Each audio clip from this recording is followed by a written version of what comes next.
अस्सलाम वालेकुम नाज़रीन, एनालिसिस विद इजी मार्केटिंग में खुश आमदीद।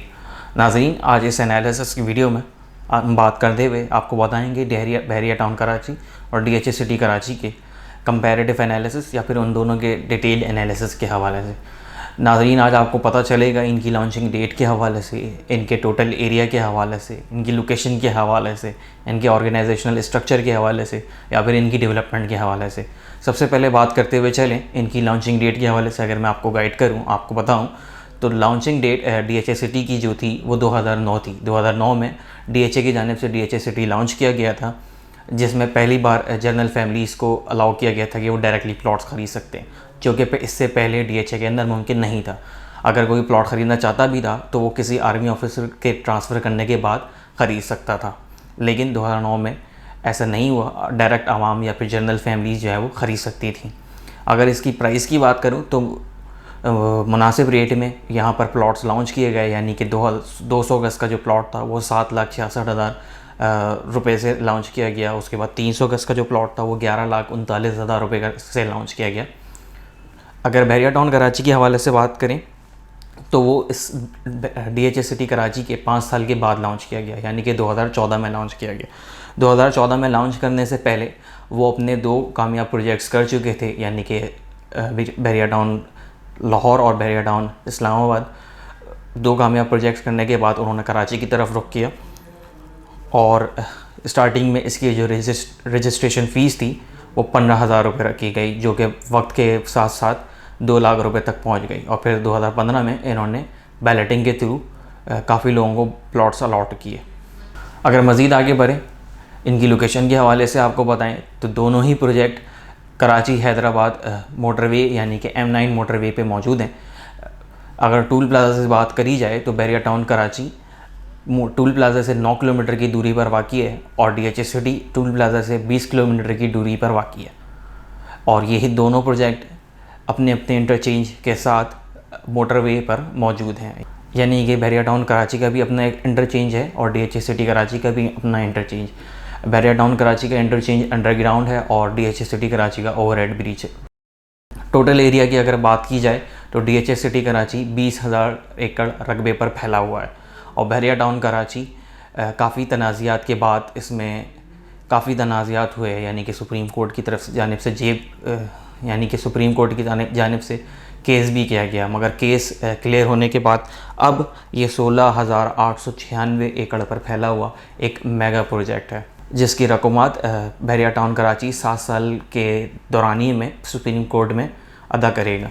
अगर इनके ऑर्गेनाइजेशनल स्ट्रक्चर के हवाले से आपको बताऊं तो डीएचए सिटी कराची आर्मी के अंडर काम करने वाले इदारे डीएचए के अंडर आता है, यानी कि डीएचए की जानिब से बनाया जाने वाला प्रोजेक्ट है और डीएचए के अंदर जो है सारे आर्मी के ऑफिसर्स काम करते हैं और इसकी क्रेडिबिलिटी पे कोई सवाल नहीं उठाता, यानी कि इन्होंने कामयाब तरीन प्रोजेक्ट्स निकाले हैं।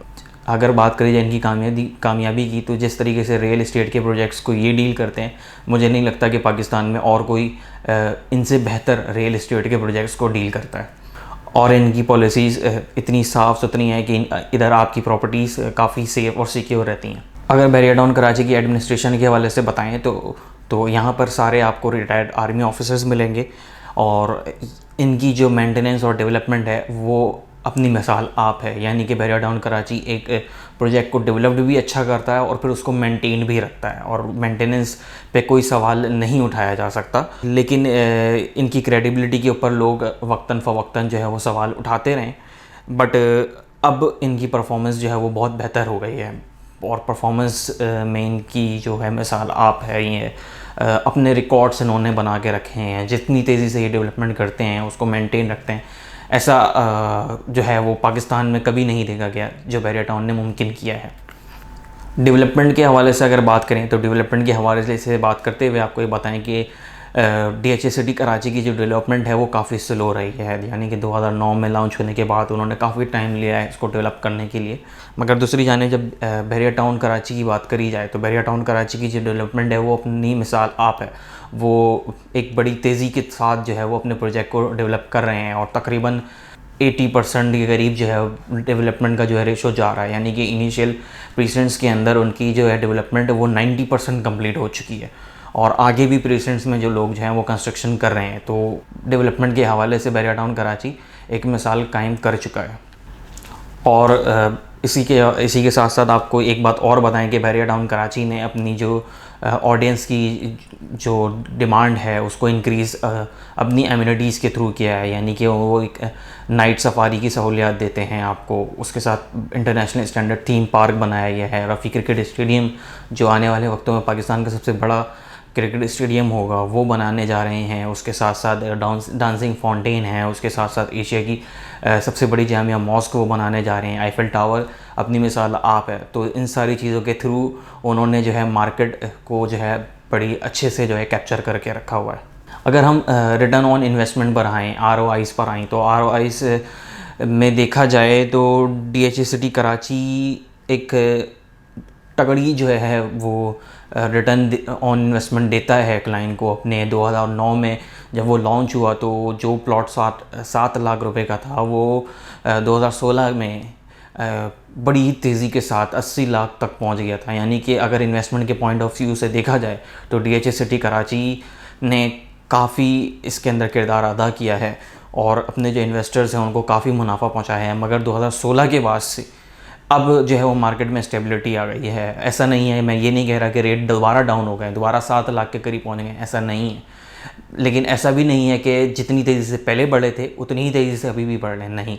अब स्टेबिलिटी आ गई है। अब प्राइसेस जो है वो स्लोली या ग्रेजुअली जो है वो इंक्रीज़ हो रही हैं।